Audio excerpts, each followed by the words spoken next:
Hello guys, in this video I'm going to show you how to add products to your wishlist on the Banggood application.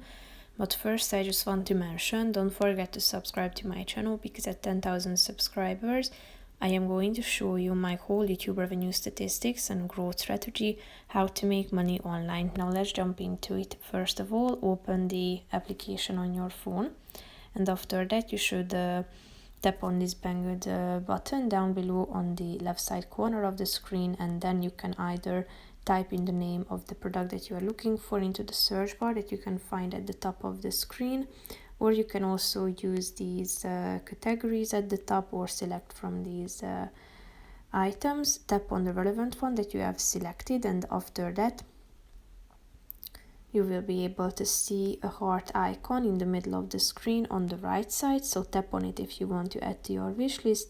Click on go to wish list, and here you can check out the items added to this section. If you want to remove it from your list, just simply slide to the left side and click on delete, and it will be removed from this section. So that's pretty much it for this video guys. See you in the next one. Bye bye.